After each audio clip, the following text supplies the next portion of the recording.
And that's when we moved into designing and thinking about, okay, we need something, some enclosure where people can safely store their battery and charge it, but it should also be fire safe. And that's when we came up with Charge Hive. That's the brand and let's say the most name where we are known for. I can both advise and advise against starting your startup in the first year. It was not easy. It brought upon a lot of challenges for me personally to combine both a study with a startup. Did you know that if you are like a high-performing athlete, that you can get an exemption for your BSA? So if you are actually like on an international, like a national level, really good at a certain sport and you're really active at that, that is a valid reason to not get your binding study recommendation.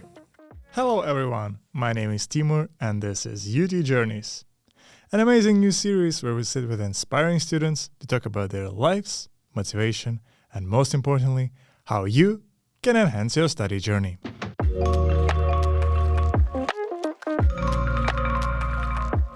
Today we're talking to Jorg Wellink, who is a founder of Recycle Well, a startup which is known for their project Charge Hive. He is also one of the founders of UTOP, which is a university student council body, and he is a master's student in mechanical engineering. So let's meet him. Hello, Jorg. Hello, hey. How are you doing today? Good, excited. Nice. So let's start with the very first question. I know that you're one of the founders or the founder of Recycle Well, right? Yeah. Can you tell us how did you come up with this idea? Yeah, and Recycle is mostly known for Charge Hive. And I came up with this idea while actually being on the campus. I cycle past the Spiegel every day, and I noticed so many like electric bicycles going to the UT. And this was in 2018. That was in the early days. Like nowadays, everyone knows about electric bicycle. Back then, it was known for only old people, let's say. And there were so many electric bicycles, but one thing I did not see is sufficient charging infrastructure. So how do you actually go about to charge your bicycle? And while we do see this like attention to charging with electric vehicles, like the cars, this was not present in electric bicycles. So I started researching. I started doing this as everyone trying to start with an idea is you start researching and trying to find your question or trying to understand the problem. What we encountered is first of all that the bikes are really expensive, and it's because of the electric bicycle batteries. These batteries can cost I think nowadays they cost like 500 to 1,000 euros. And the charger are also really expensive. So what do most people do when they need to charge at their destination? And that's actually quite common. They, for example, go to work and then they take out the battery from the bike and actually take the battery and charger with them inside. First of all, to indeed prevent the theft, but also to prevent damage to the batteries, because they degrade a lot with the batteries with outside temperature. If it's too hot or too cold, you degrade your battery. So that's what we first found out. It's okay, the charging should be secure, or that's one issue. And I really wanted to solve something. I really wanted to try to let's say improve this transition to electric bicycles, because you would like people to get out of the car and actually start cycling. And if an electric bicycle can help, and it does help for people to make that switch, also for longer distance, you want people to stimulate them to charge their bicycle. So we thought, okay, we have the problem. It's not secure and not convenient to charge. But what else happens is that people bring it inside, and then something else happens, is that if you charge a battery inside, you impose a lot of risk. And the risk comes from fire risk. Each year alone, there are more than 100 electric bicycle batteries catching fire and causing a lot of destruction and loss of life, actually, because of these fires. And that really was like first a trigger to combine these two big issues. First of all, you want to improve theft and safety, or security, but also fire safety. And that's when we moved into designing and thinking about, okay, we need something, some enclosure where people can safely store their battery and charge it, but it should also be fire safe. And that's when we came up with Charge Hive. That's the brand and let's say the most name where we are known for. And that's the final product that we are developing right now. It's like a locker, where you normally, I think a good example is, for example, in which you charge your phones. I think we had some at the university or some locations, but then for e-bike batteries, much bigger, with chargers included and fire safe. But how I came up with that idea was not just that final product, of course. It started all the way back in 2018 when I got this idea to do something with charging. I didn't know all these answers yet. I was in my first years at the university, advanced technology at that time. My opinion about it was like, I can rather go first into something technical and then move to the business side than the other way around. Because if you start with business, I have not seen like a economic person or like a business person go into physics. But you see a lot of physicists or science or programmers or, let's say, mechanical engineers going into business. And I think it's kind of a one-way street. And with that in mind, I started with a technical study. I didn't know what I wanted to do I think this idea started more than 6 years ago. Yeah. And it was in the first years of my study. And that was also the biggest problem. I can both advise against starting your startup in the first year. It was not easy. It brought upon a lot of challenges for me personally to combine both a study with a startup. I was still finding out what I wanted to study, and advanced technology was really broad. So you also have, let's say, quantum matter and organic chemistry and things that I learned a lot about what I don't want to study. And that was really good about the study, actually. Eventually, I didn't get my ECs that I needed. And what I did figure out back then, and maybe that relates, and we'll explain it later, but I found out that the UT saying they're the most entrepreneurs university. I think they still are, but it's like, there's a Dutch saying and a proverb, I think it's a good word, is that in a land of the blind, one-eyed is king. In anywhere, it's like other universities are doing so bad at being entrepreneurial, that it's really easy to be the most entrepreneurs university. And they're improving, and there's a lot of improvements from back then and back now, or right now. But at that point, especially from the study, there's no support from doing a startup. Because, for example, you talk to your study advisor, and they will tell you, well, quit your startup and focus on your study. That's literally what they will tell. And it was really frustrating for me at that point. I was like, I'm trying to make an impact, do something useful with my life next to my studies. But that was not, at that point, appreciated. And now I understand it better. It's literally in the word, they're a study advisor. They're supposed to advise you to study. But that's really frustrating because, as everyone knows, there's so much going on in your life, especially if you're new to the university. I have great respect for international students. I can't imagine having a new study and moving to a new country and needing to build up a new social life and figure actually out the culture and everything. I just moved to another city and I had a new study, and still that was really challenging. But yeah, I think the biggest thing I learned in that year is that just go for what you believe in. Because I did not quit my startup. Actually, I just doubled down on it, kept continuing. I did not get any exemptions from my BSA. And eventually, I think at that point was for the better. I decided to choose a more practical study, mechanical engineering. I was more tangible. I could more understand the physical design of the products I wanted to make. It was less abstract. And so I moved to mechanical engineering, and I got back on track with my startup. Wow, sounds like a very motivational story, motivating in a way. Okay, and if you would do your startup again, what would you do differently? I would think even better about the team I would hire or assemble. Right now, I'm a single founder. After the first year, things didn't work out with the initial team. I needed to start all over again. We had a different name back then, different people. My advice would be, my advice would be to make a team of people you know just basically because of the startup. It sounds really strange, but don't start it with friends, don't start it with family, don't start it with roommates. I know some companies that have roommates or friends with them, but I think, especially when things can get tough and stuff, you want actually to be honest and be, be business-like to each other, to be professional to each other and keep that. And you want to keep those things separate.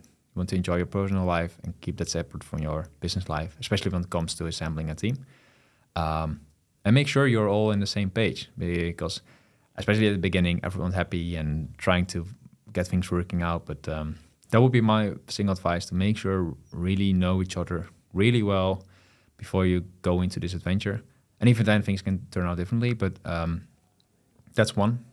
Be clear about who's going to do what and what not. Right now, for the last 5 years, I've been like a single founder of the company. And it has both benefits and downsides. The good thing is we can move fast. I can make quick decisions. There's no argument and endless debating about what direction to go to. But there's also a downside. You can't actually debate too much about what you're going to move forward to. You can't really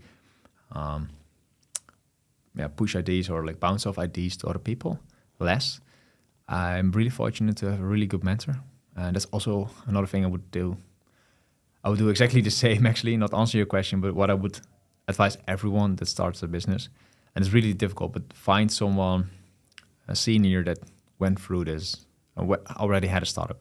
Not a business advisor, that really in your network or someone has a company, try to someone get into it there, contact with them, just have a drink or have a coffee and see if they would like to coach you occasionally. And that also started with my mentor.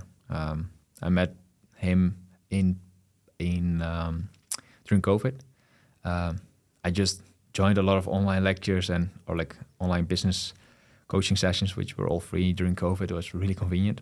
And they said like, hey, there's this need or offer list.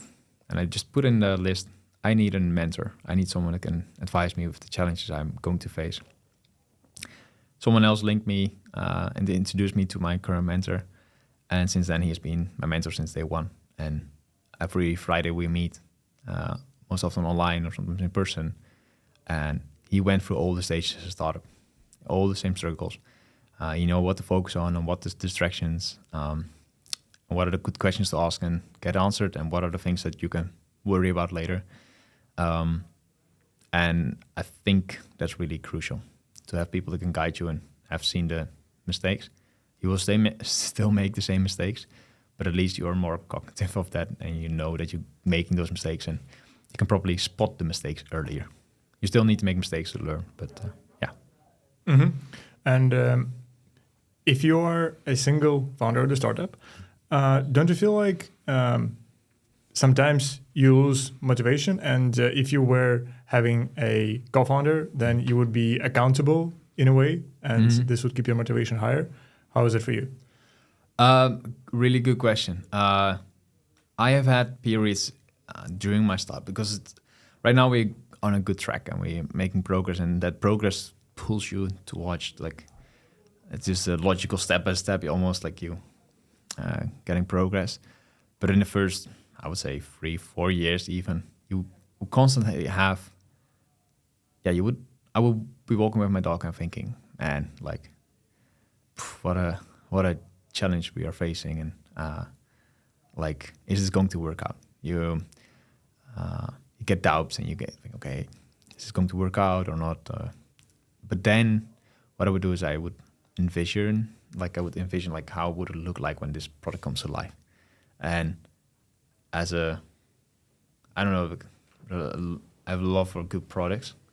And if you can envision the thing you want to achieve, that's like, okay, how cool would it be that sketch that we made right now? We can actually put it there in the market, and that helped me through a lot. So just a clear sight of what it can be. That helped a lot. And the second thing that helped a lot, or keeps me pushing, like, it were the challenges that we, like we joined some like entrepreneurial challenges, like the UT design, but also the entrepreneurship, or we applied for a subsidy, those kind of things, like things that, or events, or startup challenges that you can join. Those help a lot because they give you an extra push, and they get you on the right track again. And to talk a lot to a lot of people, talk to the customers, talk to the people who want to use it, because eventually they are the ones that you would like to solve a problem for, and they give me a lot of motivation.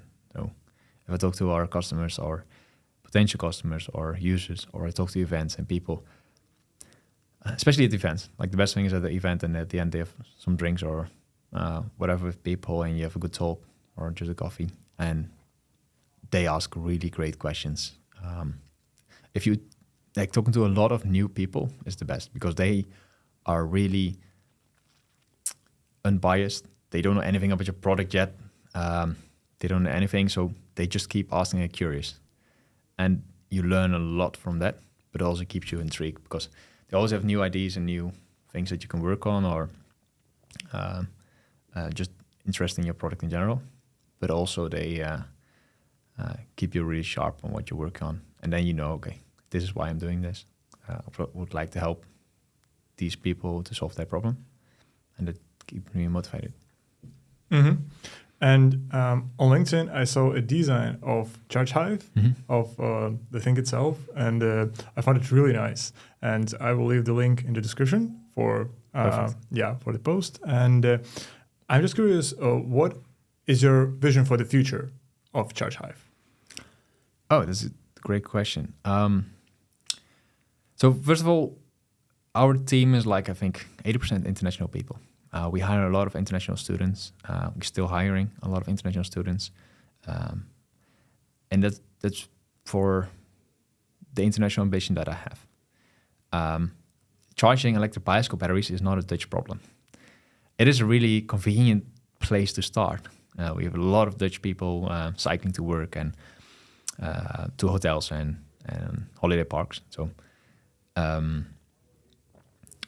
it is a good market to start. But we have European ambitions, I would say.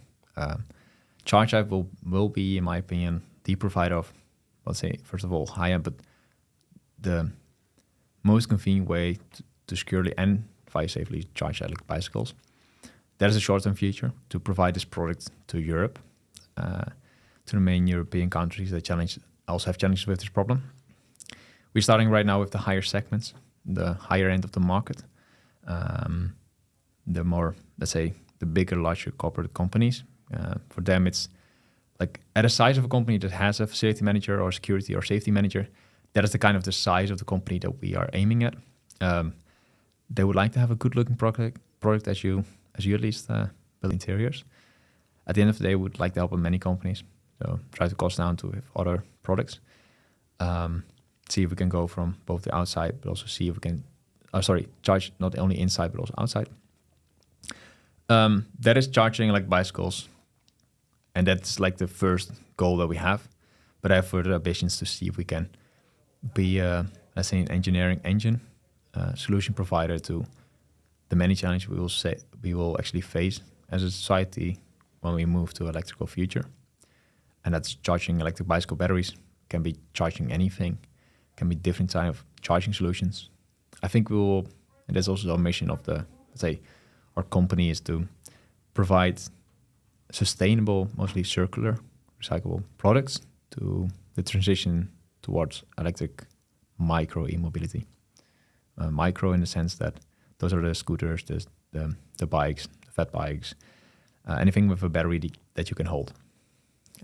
That market is really underserved, and that market is also ready for a sustainable disruption. Something I did not talk about, but we make sure our product can be recycled. We take ownership of the product. We aim to provide as many of them as a product as a service. So we keep on make sure during the maintenance phase, what is the future of charging? Then in the transition towards electric mobility, by ensuring we also have sustainable and safe charging infrastructure.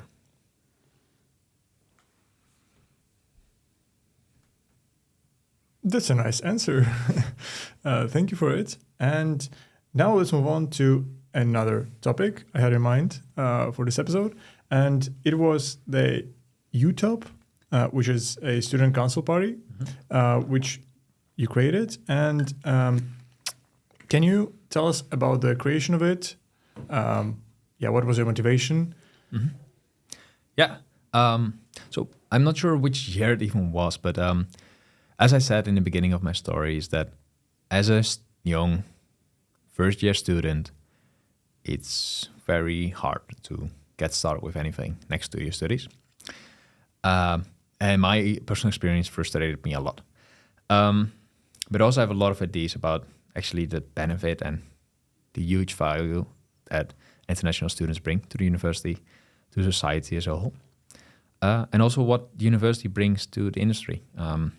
But all these three problems, being entrepreneurial, active, being an international student, and it relates a lot to the language we speak.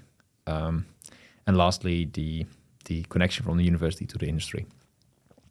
I had ideas, and I can explain what my beliefs are about it, about all these things. And I kept complaining to my housemate about like, we have these problems and this can be done better. And at the end of the day, you can complain and complain endlessly, but the world has not been changed by people just complaining. You need to have people that do stuff.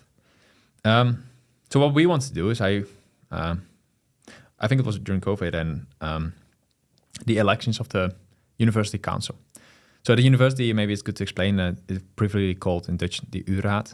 It's University Council. That is the council that advises the university board and has influence on decisions at the university to change their policies.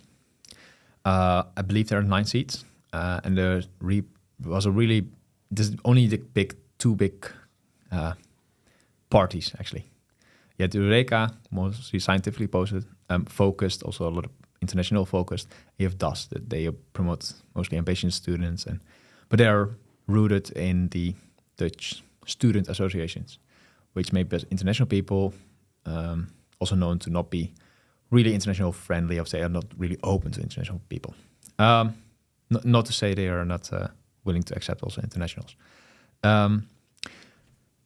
But one party focuses on internationalization, but in my opinion, less on actually being active and not really having experience in being entrepreneurial, and the other being focused on entrepreneurship and being active as a student, but not much on international. And here you can see the gap. And also I think, we can see it in other big countries. A two-party system, I think, is not the right solution as always. So it was ready, in my opinion, for disruption. And the elections were postponed, and that gave me the opportunity to we can still do our ride up to the election and actually get a party done. I called the University Raad Council, and I was like, hey, I would like to join the University Council. I have some ideas. I believe they're important for many students here. And I called, and she explained me the current parties, and I read into the current parties. And both of them, as I explained, were not parties that I was fully connected to. And I told her, what if I start my own party? I was quiet. She was just quiet on the other side. And she was like, yeah, you can do that. Why not? And I was like, why not? She said, you have 1 week, but this is what you need to do. And it actually is not much that you need to do. And that's, and I can explain later what we ended up with UTOP, and how other people can actually start or restart UTOP or another party.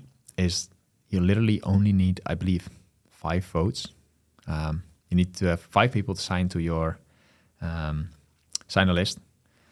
They need to support your mission. You just need a name and a mission, and you need to fill in some forms. I think this year it's maybe too late, but next year there will be elections every year. You need 5 people, and then they are on the list. Then you need to provide a list of candidates. That's all. And then I'm not sure how the financial situation right now is. Not so good, but I'm also not sure what the compensation is. But we got some compensation for the cost that we were making. And what we did, well, first of all, I did not do this alone. I found another team around me to go into this election cycle. I believe it was 2020 or 2019, I'm not sure anymore. And Lifika Tswana, he's from, I believe, Botswana. I must state it correctly, but he's from an African country, and it was also during the time of Black Lives Matter. But he also had a lot of, it was before that, but he had a lot of friends and a lot of people in the community that he really represented it and brought the internationalization and he was really resonating with that idea of putting more effort on internationalization and entrepreneurship. He's an entrepreneur himself from Startup Impulse. And with him and other people, we launched a campaign. And it was really like we had 1 week, or we had 1 week to sign up. We got a list of the people and got the candidate list. And then we just started promoting. But we had to go to these well-established other parties. And one thing we had in our advantage was COVID. Because they had a lot of people. And a lot of people can go to a lot of places to hand out flyers and those kind of things. We did not have that. We ordered some pens and we gave people pens. But what we also did is we leveraged social media at that time. And we just dropped a ton of online advertising. And then we could localize it and just geographically around the campus and giving the tricks to other startups or council parties if they're listening. But we just geographically could host really target every student because we just used the campus and Enschede to launch that campaign. But yeah, if you launch a campaign on bad beliefs, then you won't get anywhere. But the people resonated a lot with the 3 points we put forward.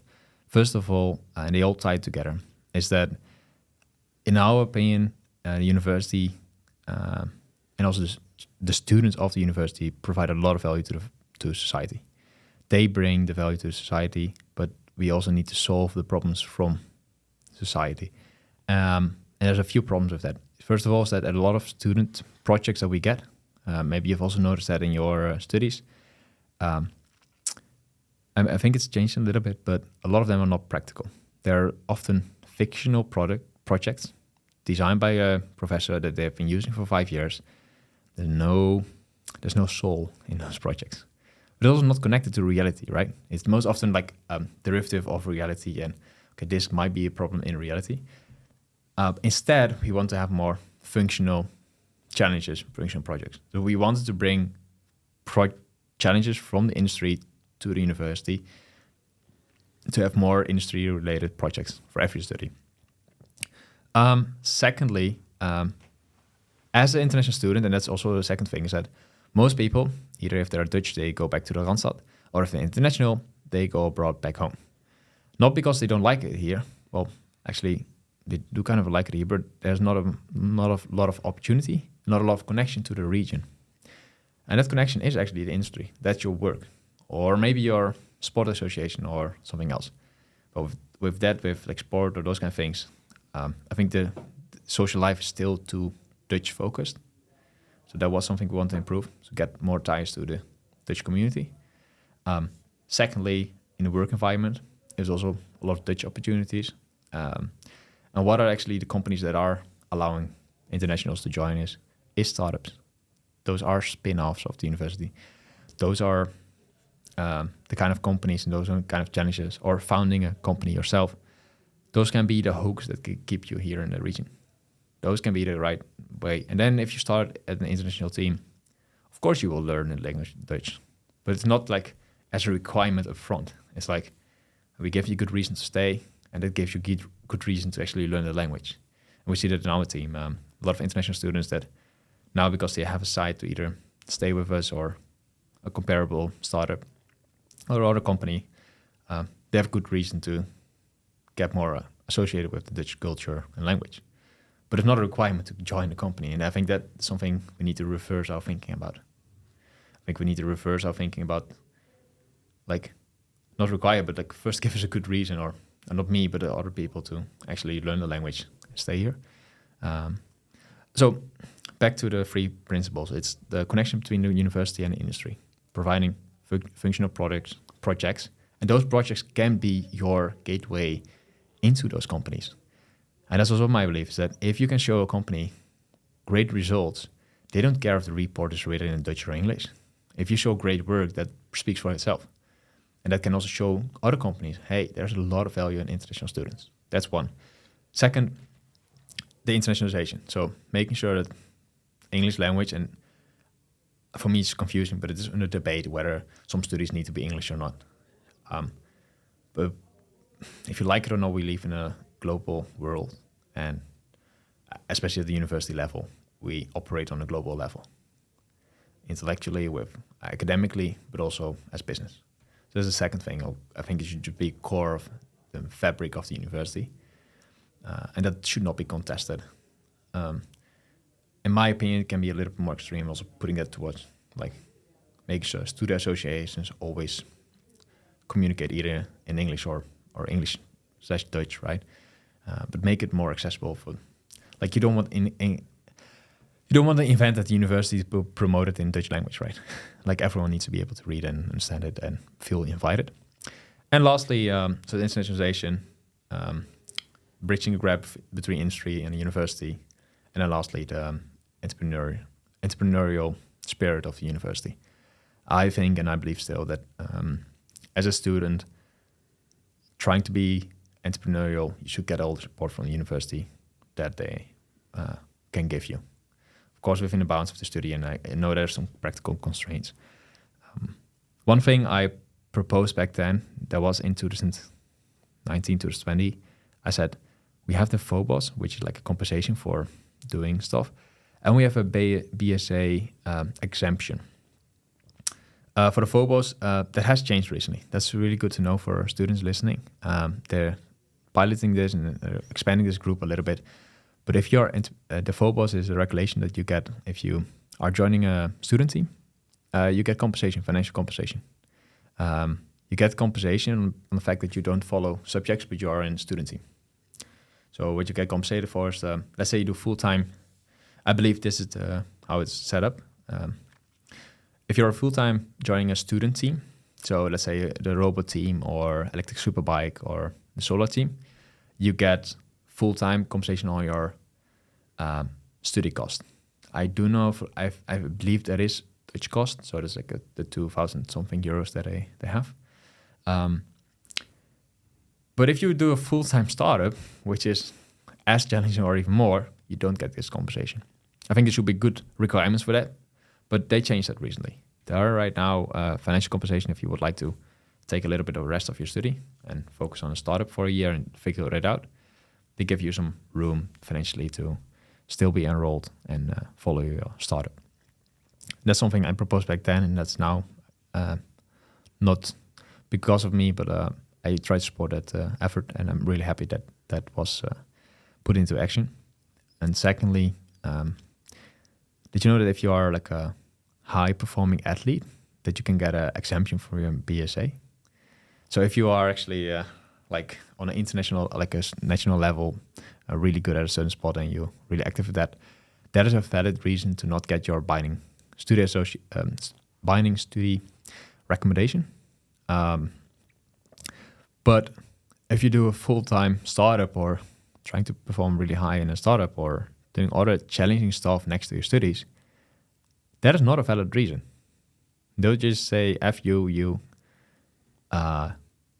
can't continue with your studies. Like, I get it. Like, I get it if you go out drinking every night or have other not so valid reasons, and let's say that's different for everyone what you find valid. I can imagine that the study says, okay, yeah, you need to get your points and you get on with it or not. But I believe that also was one of the beliefs. There should be more activism should be promoted and not disadvantaged from a study perspective. Because the university can say whatever they want about entrepreneurship and activism. If that is not structurally woven into how the study is set up, it makes it impossible. And that's also one of the things we practically deal with, is that I think a lot of people want to be active. But as I said, as an international student, it's hard enough. I think you see more Dutch people in study associations or other associations than the internationals, depending on the study. I think if we allow more like room with ACs or study or pressure with that, I think people will flourish much more, because we did not even talk about the value of doing these things that are next to your study. Mm-hmm. And I wasn't here at UT in the year when you applied the first time for the elections, but how did it go? Yeah. Oh, yeah. Well, we actually did it. So there are 9 seats, as explained, and we managed to get a seat within 3 weeks since the founding of the party. Wow. Yeah, that was really great. Lefika, he actually got the most votes. We had a random list of like people and we later figured out that the first person in the list should be in the council, independent of the votes, right? And then we said as a party, oh yeah, the person getting the most votes from our party should get the seat. Lefika got the most votes, and we need to officially decline each one by one to decline the seat so that it would drop down to his seat. And then he would say, yes, I would like the seat. So he got in the council. He made sure that internationalization was put on the map. Of course, he was a single person against another party. I think they had 3 seats, and the other had 5 seats, I believe, or 2 to 6. So his impact was limited by his capacity to provide everything with a student account and getting, I think, thousands of job. Dutch called vacature, job positions. Vacancies. Vacancies. So I have many vacancies open, and we try to connect them with the university, and that's still in progress. But what I noticed through the years, and I try to provide them with as much as possible, a lot of advice on how that should be set up. For example, there was no space for finding a module project, for example. There was no way for companies to see how actually the rhythm of the students are. So we have modules, like businesses think in quarters, like business quarters, and students think in modules, and like that's different time where like the half semesters, right? What we have. So the 4 modules we have each year, and I think you would like to align job positions or what I also indicated, like these functional challenges, which a lot of students or studies can subscribe to get a challenge from industry and bring it to the university as a module project. You would like the project to be set up in that way. You would like companies to actually start providing these ideas for these modules. And I think if we can allow this platform or these platforms to exist more integrated within the university, then we can get much more challenges from the industry, but also provide much more value back. If that alignment is fixed, I tried working on that. They're still implementing it now. Also trying to do that also at other schools and universities. I also must admit my commitment has been declining. My time commitment that I could do for YouTube. Now speaking about it, you can see like I really energetic about these issues. But the 2 things holding me a little bit back is, one, all the time and I spend on the startup. Like it's nights and days and weekdays and weekends, but so that just limits my time I can actually commit to YouTube. And secondly, although I'm still master student registered as a mechanical engineer, realistically I'm full-time entrepreneur. So I've not seen a lecture hall except from other people graduating from the insights in so well. So I think the last time I was actually in a lecture hall was presenting a lecture for a symposium from our startup to students instead of actually being in the benches. So I would like new people that are, let's say, with their feet in the ground, right? Let's say that are actually in the arena, so to speak, to represent these values. I can still share my values because I think these are things that stand time, not just from my experience, but they are constant issues that we deal with. I hope that other students that resonate with these values, with entrepreneurship, internationalization, and the bridge between the university and industry, that they will either found their own party or continue with the story of UTOP. And how can someone join UTOP, for instance, if they're interested? I'm active on LinkedIn. If people DM me and they say, "Hey, I'm really interested," they can just tell that. I believe I still have the email up, and I need to check in. But join@utop.nu is still available. I'll make sure my routing is set up correctly, that I get these points. So yeah, just contact me via LinkedIn. I will set up, like, if there's a lot of interest, I will make sure there's some people that can continue with it. With my limited time, I can still give people push in the right direction, explain them the legal stuff and those kind of things. Follow the election this year. That would be my advice. Thanks. We will link your link in the description. Yeah, good. And moving closer to the end of the podcast, I have the last question for you, and it is, what piece of advice would you give to current students? To not listen to other people. If you have probably doubters that are maybe saying, okay, maybe should you just do something next to your study or not? And I think now I'm remembering what I thought about before this podcast is that, and that's something I said a lot during my studies, is you should not focus on studying, but on learning. In my opinion, studying is like trying to ram everything in your head, make sure you put it on paper during a test and get a nice grade. As long as you pass, like, nobody's caring about your grade. Nobody does.